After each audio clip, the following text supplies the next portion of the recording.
Implantation के लिए ये 8 गलतियाँ आपको बिल्कुल भी नहीं करनी चाहिए। अगर ये आप 8 गलतियाँ बार-बार करोगे, तो आपका इम्प्लांटेशन कभी भी सक्सेस नहीं होगा।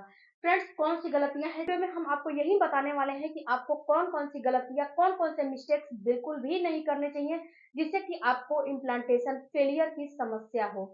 सबसे पहले फ्रेंड्स, जब आपका इम्प्लांटेशन हो जाता है, तो यहाँ पे अगर आप जैसे कि आपका इम्प्लांटेशन फेल होता है, तो उससे कुछ और भी जैसे कि अंदरूनी जो है दिक्कतें होती है, जैसे कि आपका स्पर्म की क्वालिटी अच्छा नहीं रहेगा या फिर अंडे की क्वालिटी अच्छी नहीं रहेगी। उस अंडे से अगर आपको प्रेगनेंसी हो जाती है, तो ये आपको ऑटोमेटिक आपका शरीर ही, आपकी बॉडी ही इस गर्भ को खराब कर देगा। अगर एंडोमेट्रियम की दीवार अच्छी नहीं रहेगी, तो भी आपका इम्प्लांटेशन मिस्टेक्स आप भी करते हो, जिससे कि आपका सक्सेसफुल इम्प्लांटेशन बिल्कुल खराब हो जाता है। सबसे पहला मिस्टेक आप ये करते हो कि जब आपको गर्भधारण हो जाता है, तो ये आपको पता ही नहीं चलता है कि आपको प्रेगनेंसी हो गई है और आप जो है जो अब जैसे होली आ रहा है, तो होली में आप क्या करोगे, एक्स्ट्रा काम लेके बैठ जाओगे। आपको पता नहीं है कि आपका इम्प्लांटेशन हो रहा है कि नहीं हो रहा है। तो एक्स्ट्रा काम लेकर बैठ जाओगे, तो बहुत ज़्यादा देर तक बैठे रहोगे या फिर बहुत ज़्यादा देर तक खड़े रहोगे। तो दोनों कंडीशन में आपका इम्प्लांटेशन फेल होने का संभावना रहता है। तो आपको कभी भी बहुत ज़्यादा देर तक नहीं बैठनी चाहिए और बहुत ज़्यादा देर तक खड़े होके भी नहीं काम करने चाहिए। हाँ, अगर आपको काम करने हैं, तो बहुत ज़्यादा देर तक बैठने हैं, तो थोड़ा-सा उसमें आप अपने आप को ब्रेक दे दो, थोड़ा-सा अपने आप को थोड़ा-सा रेस्ट दे दो, ब्रेक दे दो, जिससे कि क्या हो कि आपकी बॉडी जो है सही हो जाए। नहीं तो इसमें भी आपका बहुत ज़्यादा देर तक जो है खड़े रहते हो, तो इस कंडीशन में भी आपका सक्सेसफुल इम्प्लांटेशन नहीं होता है, इम्प्लांटेशन आपका फेल हो जाता है। दूसरा फ्रेंड्स, कि अगर आप जब आपका इम्प्लांटेशन हो जाता है ओव्यूलेशन के बाद 20वें-22वें दिन के बाद से अगर आप ट्रैवलिंग करते हो, तो भी आपका सक्सेसफुल इम्प्लांटेशन फेल हो जाता है। अब ये कैसे फेल हो जाता है फ्रेंड्स ट्रैवलिंग से? जैसे कि आप ट्रैवल करते हो, आपकी बॉडी को आदत नहीं है ट्रैवलिंग करने की। डेली तो आप ट्रैवल करते नहीं हो, क्योंकि आप तो हो हाउसवाइफ और कहीं जा लंबे सफर के लिए कहीं जा रहे हो, ट्रैवलिंग कर रहे हो। तो कभी-कभी क्या होता है कि कितने लोगों का जैसे कि ट्रैवलिंग में कभी कुछ खाने को मिल जाता है, कभी कुछ खाने को मिल जाता है। इससे भी आपका प्रोजेस्टेरोन हार्मोन कम होता है। दूसरा, कि अगर आप ट्रैवलिंग कर रहे हो, तो अगर बाइक वगैरह से ट्रैवल कर रहे हो, तो होता क्या है कि जब आप जिस सड़क से जा रहे हो, जिस रोड से जा रहे हो, वो कभी ब्रेकर आते हैं, कभी ऊँचा आता है, कभी नीचा आता है, यानी कि ऊँचा खाला जो रोड आता है, उसमें क्या होता है कि कभी जो बाइक है उछड़ेगा। बाइक कभी-कभी आप लोग ध्यान दीजिएगा कि बाइक कभी-कभी ऊपर-नीचे होता है, तो जब बाइक ऊपर-नीचे होता है, उछड़ता है, तो आपकी बॉडी भी उछड़ती है, आपकी बॉडी भी ऊपर-नीचे होती है, जो पेट है ये भी ऊपर-नीचे होता है। तो इसमें क्या होगा कि आपका बच्चा जो एंडोमेट्रियम की दीवार में धँसा है, ये कभी-कभी क्या होता है कि निकल जाता है, सेड आउट हो जाता है और आपको पता नहीं चलता है। तो अगर आप हाउसवाइफ हो, तो ना तो आपको ट्रैवलिंग करने हैं और ना तो आपको बाइक वगैरह से कहीं जाने हैं। कम से कम 15 दिनों के लिए अपने आप को रेस्ट देने हैं और कुछ भी नहीं करने हैं। पीरियड से लेकर ओवुलेशन तक करो, कोई दिक्कत नहीं है। ओवुलेशन के 8 दिन बाद भी करो, कोई जो है परेशानी नहीं है।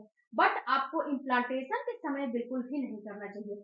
तीसरा आपको काम नहीं करना चाहिए कि अगर आप जो है हाउसवाइफ हो, तो आपको एक काम को ध्यान देना है कि बहुत ज़्यादा जैसे कि कपड़ा वॉश कर रहे हो, कपड़ा वगैरह धुल रहे हो, तो बकेट भर का कपड़ा लेकर जो है सीढ़ियों पे चढ़ना या फिर इधर से उधर जो है वज़न का सामान को खिसकाना, ये सारे काम नहीं करने चाहिए। इससे भी आपका इम्प्लांटेशन फेलियर हो जाता है। फ्रेंड्स, जब आपको प्रेगनेंसी नहीं होती है, तो आप बहुत ज़्यादा जतन करते हो प्रेगनेंसी के लिए। लेकिन वहीं पे आपको जो है प्रेगनेंसी हो जाती है, पता भी नहीं चलता है और आप अपने जो है धुन में काम वगैरह करते हो। तो इस चीज़ को थोड़ा-सा ब्रेक लगाओ और समझो कि आपकी बॉडी कब क्या रिएक्ट कर रही है। जब इम्प्लांटेशन हो जाता है, तो आपको इम्प्लांटेशन के लक्षण भी दिखाई देता है। ऐसा नहीं है कि इम्प्लांटेशन हो जाते हैं, आपको कुछ समझ में नहीं आते हैं। 110% इम्प्लांटेशन के लक्षण दिखाई देते हैं, उसको आपको समझने हैं और थोड़ा-सा भी आपको आपकी बॉडी आपको साइन दे रही है, तो बिल्कुल ही ये सारे काम बंद कर दो।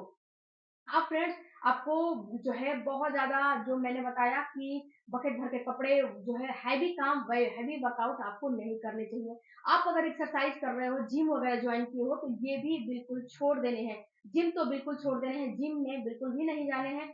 हाँ, एक्सरसाइज़ कर रहे हो, तो एक्सरसाइज़ में आप बटरफ्लाई एक्सरसाइज़ कर सकते हो, अनुलोम-विलोम कर सकते हो। इसके साथ आप भ्रामरी कर सकते हो। इसके मेडिटेशन कर सकते हो, आप वॉकिंग कर सकते हो, ये सारे एक्सरसाइज आपको फ़ायदा करेंगे, ना कि आपको रस्सियाँ फाड़ना हो गया, सूर्य नमस्कार हो गया, ये सब क्या होता है आपकी बॉडी को स्ट्रेच करते हैं, यानी कि आपकी बॉडी को खिंचाव प्रदान करते हैं। तो ये सारे एक्सरसाइज आपको नहीं करने चाहिए।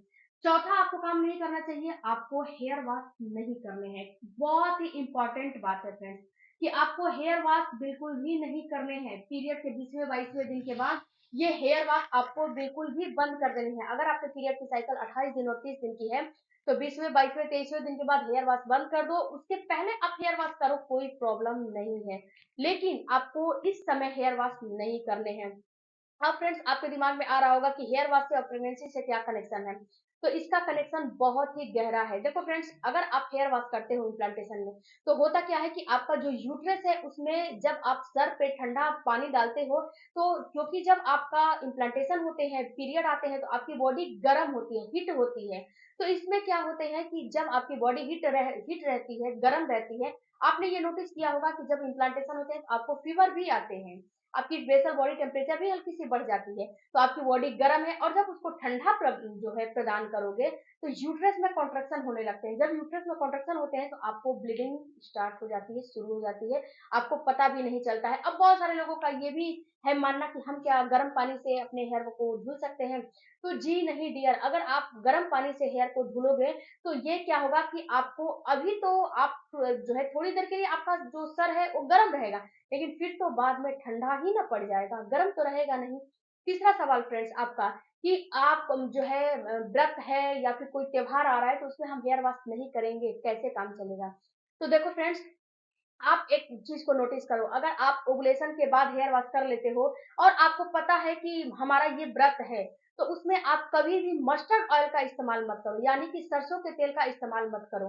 सरसों के तेल का इस्तेमाल मत करो। और दूसरा काम करो कि जो तौलिया होता है ना, उसको भिगो के निचोड़ के अपने बालों में ऐसे ऐसे करोगे तो ये क्लीन हो जाता है। और गंगा जल छिड़क लो, इससे बड़ी बात कोई नहीं हो सकती है। ऐसा नहीं है कि ऊपर वाले भी जानता है कि आपको कोई ना कोई मजबूरी है तो ही आप हेयर वॉश। इसमें क्या होगा कि आपका जो प्रोजेस्टेरोन हार्मोन है वो सडन नीचे हो जाता है। सडन नीचे होने की वजह से आपका जो एंडोमेट्रियम दीवार है वो सेड आउट होने लगती है। आप कभी कभी नोटिस करिएगा कि आप कुछ नहीं करते हो और जब पीरियड आने वाले रहते हैं उससे 102 दिन आप हेयर वॉश पहले करके देखिएगा, आपको उसी दिन पीरियड आ जाएंगे। ये आजमाया हुआ नुस्खा है, आप भी आजमा के देखिएगा।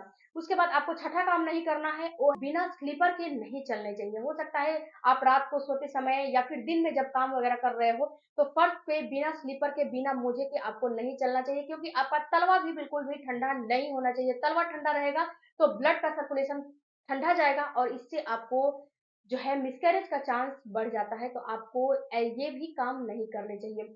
सतवा आपको काम फ्रेंड्स आपको नहीं करने चाहिए, वो है आपको रिलेशन बनाना।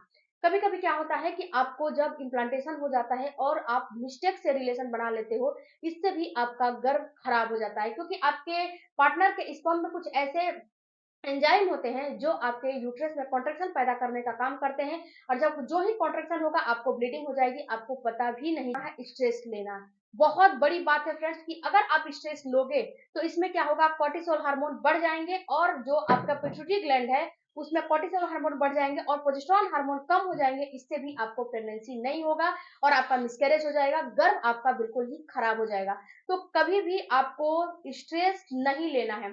स्ट्रेस आपको पूरे प्रेगनेंसी, अगर प्रेगनेंसी के लिए ट्राई कर रहे हो तो प्रेगनेंसी में भी स्ट्रेस नहीं लेने हैं, नहीं तो आपको ये नुकसान करेगा, ये कोई फायदे वाली चीज नहीं होती है। तो ये 8 से 9 गलतियां आपको अपने इम्प्लांटेशन के दौरान बिल्कुल भी नहीं करने चाहिए। अगर वीडियो अच्छा लगे चैनल को सब्सक्राइब कीजिएगा। इस वीडियो से रिलेटेड कोई भी क्वेश्चन है तो कमेंट बॉक्स में जरूर पूछिएगा, आपको वहां पे रिप्लाई जरूर दिया जाएगा। मिलती हूँ अगले वीडियो में, तक का धन्यवाद, थैंक यू।